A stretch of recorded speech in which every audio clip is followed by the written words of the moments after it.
अस्सलामु अलैकुम। अशहदु अन ला इलाहा इल्लल्लाहु वहदहु ला शरीका लह व अशहदु अन्ना मुहम्मदन अब्दुहु व रसूलुहु। अम्मा बाद फऊज़ु बिल्लाहि मिनश शैतानिर रजीम। बिस्मिल्लाहिर रहमानिर रहीम।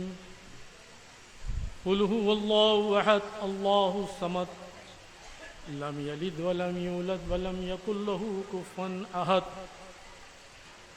ब्रह्मानंदं परमसुखदं केवलं ज्ञानमूर्तियं बिंदातीतं गगनसदृशं तत्त्वादिमस्य लक्ष्यम् एकं नित्यं विमलवचनं सर्वादिसाक्षिभूतं भावातीतं तिरुगुणरहितं गुरुतन्नमामि। गुरुब्रह्मा गुरुविष्णु गुरुदेव महेश्वरा गुरु साक्षात् परब्रह्म तस्मै श्री गुरुवे नमः नमः नमः। हजारों साल से नरगिस रोती है अपने बीनूरी पर, बड़ी मुश्किल है चमन में दीदवर पैदा। मोअज़्ज़रात और मेहमान ख़ुसूसी, आज की जो इजलास ये है कि दुनिया के तमाम मज़ाहिब आलम को इकट्ठा करके इमामुन्नास तक़द्दुस इमाम सैयदुस्सादात अल हसनी वल हुसैनी हज़रत मौलाना सिद्दीक़ दीनदार क़िबला क़द्दसल्लाहु सिर्रहुल अज़ीज़ बुरुज़ मोहम्मद हिंदुस्तान की सरज़मीन को अमन का गहवारा बनाने के लिए तमाम किताबों का मुतालिया करके एक जमात को कायम किया। हिंदुस्तान को अमन का गहवारा बनाना है और इस अमन के गहवारे में सिर्फ दो चीजें हैं। वो दो चीजें क्या है? हिंदू और मुसलमान। लफ्ज हिंदू कोई वेद शास्त्र में नहीं है, हिंदू कोई मजहब नहीं है। लफ्ज हिंदू अरबों ने दिया हुआ नाम है, अरबी जबान से निकला हुआ लफ्ज है हिंदू। समझ में एक तारीख पस मंजर है, मैं पेश करूंगा। हिंदू जो है, हिंदुस्तान का पुराना नाम अगर आप देखेंगे तो जम्बू द्वीप है। अब जम्बू द्वीप को तलाश करने के लिए हम लाखों साल पीछे जाना पड़ेगा। जम्बू द्वीप से यह हिंदुस्तान कैसा बना? जम्बू द्वीप ये सप्त द्वीपों में से एक द्वीप है। सिर्फ दो ही बताऊंगा, जम्बू द्वीप और शालमल द्वीप, दोनों का गहरा ताल्लुक। तो जम्बू द्वीप से यह हिंदुस्तान कैसा बना? जम्बू द्वीप के ऊपर हुकूमत थी ऋषि और मुनि की। विश्वामित्र की तपस्या भंग करने के लिए मेनका आई हुई थी और मेनका से विश्वामित्र का रिश्ता हुआ, शादी हुई, उनसे एक लड़की पैदा हुई जिसका नाम शकुंतला था। अब यह शकुंतला ऋषियों के आश्रम में परवरिश पाई। जब बड़ी हुई, जवान हुई, तो हस्तीन का राजा दुष्यंत शिकार के बहाने जब उधर आया तो मिले, देखा तो उस पर आशिक हो गया। तो उसने शकुंतला से गंधर्व विवाह किया। यह गंधर्व विवाह किसको कहते हैं आपको मालूम है? Love marriage. यह गंधर्व विवाह हुआ और गंधर्व विवाह होने के बाद से एक पुत्र पैदा हुआ जिसका नाम ऋषियों ने भरत रखा। जब यह भरत रखा तो यह भरत अपनी बाप की गादी पर जब बैठा तो जम्बू द्वीप से बदलकर इसका नाम भरतवर्ष रखा। भरतवर्ष रखा। अब भरतवर्ष से भारत हुआ। अब यह बहुत खूबसूरत था। जब अरब लोग इधर आए, देखा कि एक बहुत बड़ा खूबसूरत मुकाम है, तो उन्होंने कहा कि हादा हिंद, ये हिंद है, खूबसूरत मुकाम है। क्योंकि अरब की सरजमीन में कोई लड़का या लड़की पैदा होती है तो उसका नाम हिंद या हिंदू रखते हैं। बजाते खुद उम्मुल मोमिनीन खुतूजतुल कुबरा रज़ी अल्लाह ताला अन्हा के पहले शोहर के एक लड़के का नाम हिंदू था और अबू सुफियान के बीवी का नाम हिंद था। तो इस तरह बहुत से नामें मिलते हैं अरब की सरजमीन में। तो ये हिंदू उनका दिया हुआ नाम है। हिंदू संस्कृत लफ्ज नहीं, हिंदू वेदों का मंत्र नहीं, बल्कि अरब से निकला हुआ है। ये बात समझ। अब कल्कि अवतार कल्कि किसको कहेंगे उसका थोड़ा सा खुलासा कर दूंगा मैं शार्ट, क्योंकि वक्त बहुत कम है। कल्कि ये कल्पतरु से आया है, कल्पतरु वाचस्पतम है। कल्पतरु के माने हैं Acharya doctor Ved Prakash Upadhyay, Chandigarh university, head of the department Sanskrit, उन्होंने इसकी तशरीह की है। कल्पतरु के माने अनार और खजूर का खाने वाला, मूर्ति का खंडन करने वाला, इंसानियत पर लगा हुआ दाग धोने वाला, उसका नाम होता है कल्कि। कलयुग के अंदर कल्कि आके कलयुग में कल्कि अवतार आकर इसको खत्म करेगा। ये उनका तर्जुमा है Acharya doctor Prakash Upadhyay, Chandigarh university, head of the department Sanskrit. ये कल्कि अवतार, अब ये कल्कि अवतार आखाए दो जहां सरवर कौन सलाम के जगत गुरु कहा गया। जगत बोले तो ये जगत कायनात आलम एक ही है और उसका गुरु भी एक ही होना चाहिए। बहुत से लोगों ने तस्दीक की है। तो ये कल्कि अवतार, कल्कि भगवान जगत गुरु ईश्वर अवतार आखाए दो जहां सरवर कौन सल्लल्लाहु की जात को किया। ये इल्म दिया किसने? ये इल्म दिया है इस वजूद मुक़द्दस ने। और ईमान लाए क्या? और रामायण को गले से किसने लगाया? इस वजूद ने लगाया। गीता को गले से किसने लगाया? इस वजूद ने लगाया। राम को नबी किसने बनाया? इस वजूद ने बनाया। कृष्ण को नबी किसने बनाया? इस वजूद ने बनाया। मेरु दक्षिण दिख के भागे सिरसल्ले ईशान्य प्रदेशे कृष्णा गोदावरियो मध्य देशे। आज तो समझ लो ऋग्वेदी संध्या वंदन क्या ये भी मतलब झूठा हो सकता है? अगर न माना कड़वी बात, सच बात हमेशा कड़वी होते। न मानो तो न मानो, मगर इख्तलाफात मत पैदा करो, भेदभाव मत पैदा करो। हम भेदभाव को मिटाने के लिए आए हैं, हम एक जैसी पैदा करने के लिए आए हैं, अमन का गहवारा बनाने के लिए आए हैं और हम आर्य व्रत कायम करना चाहते हैं। धर्म से अगर हो जाए तो ये भारत एशिया खंड पर राज्य करेगा। सिर्फ एक ही बोल है, ला इलाहा इल्लल्लाह मुहम्मदुर रसूलुल्लाह। समझ लो, एक ही से कि भारत एशिया खंड पर राज्य करेगा। और दूसरी बात बता दूं आपको, आज एशिया खंड के अंदर पता है बाइबल के अंदर आया है, इसके नबी की बशारत है। महाघाग, घाग और महाघाग, गाग और मेगाग, याजूज और माजूज, ये कौन है ना कुरान में। इंतजार कर रहे हैं मौलवी लोग, इसका इंतजार कर रहे हैं आने। अरे आ गए। घाग रशिया को कहा गया, महाघाग अमेरिका को कहा गया।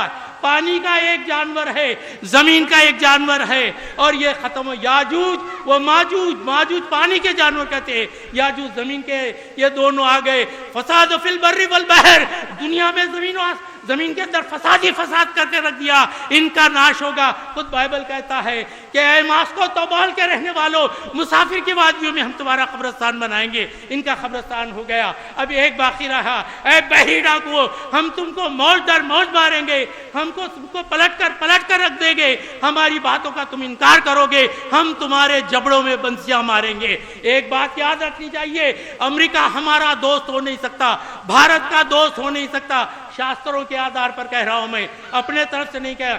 घाग और महाघाग, ये महाघाग गया है। एक तरफ दोस्ती का हाथ बढ़ाता है, दूसरी तरफ दोस्तियों से दुश्मनों से भी जाके मिलता है। ये नहीं है तो मेरे तो, क्योंकि हमें इस देश की हिफाजत करना है। हमें इस मिला है कि नानक ने जिस जमीन पर वहदत का गीत गाया, चिश्ती ने जिस जमीन पर पैगाम हक सुनाया, तातारियों ने जिसको अपना वतन बनाया, मीरे अरब को आई ठंडी हवा जहां से, मेरा वतन वही है, मेरा वतन वही है।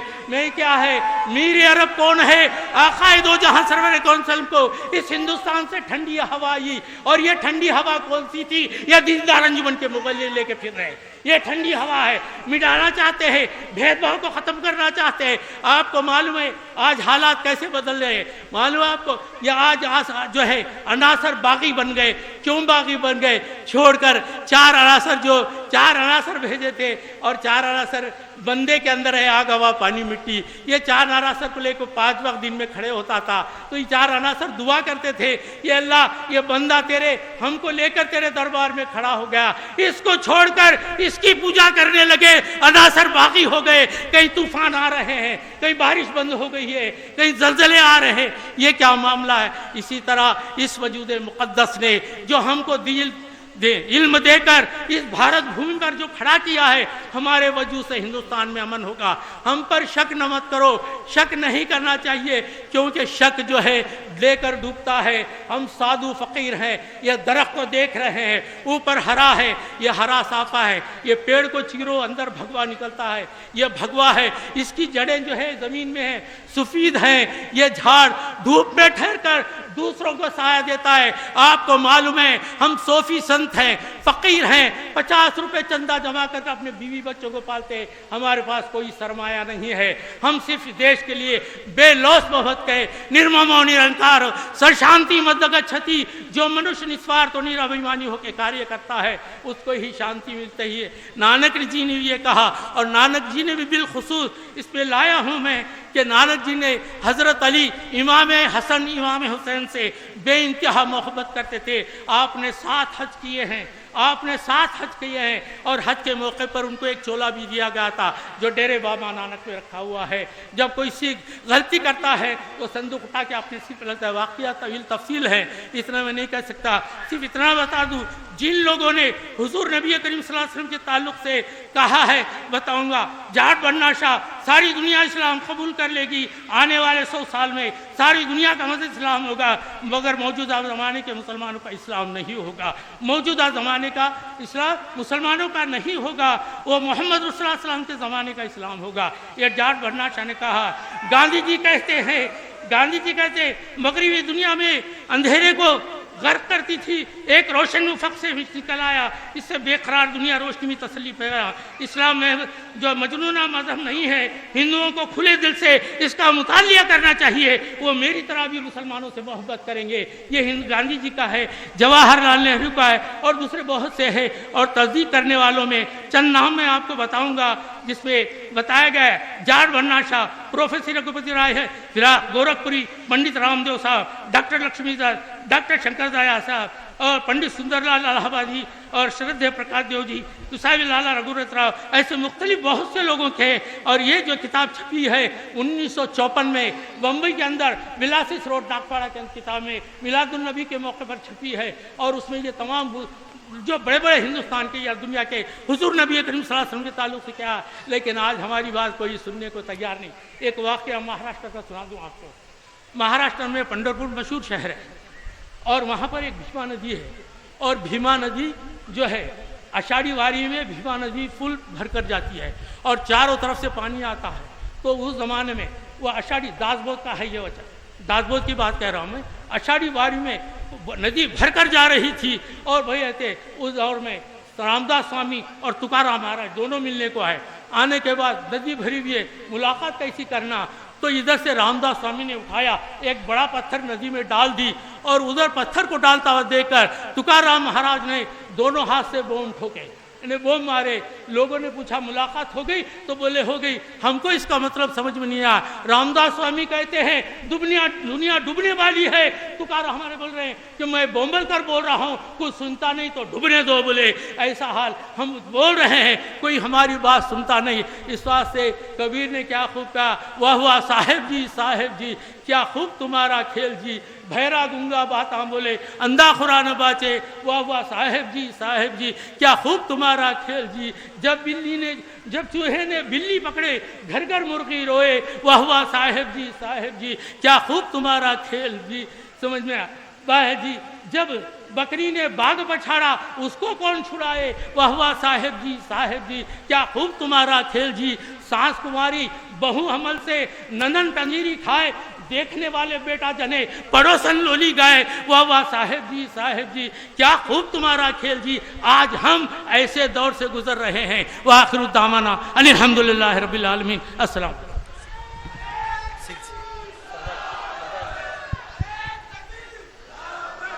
अभी आप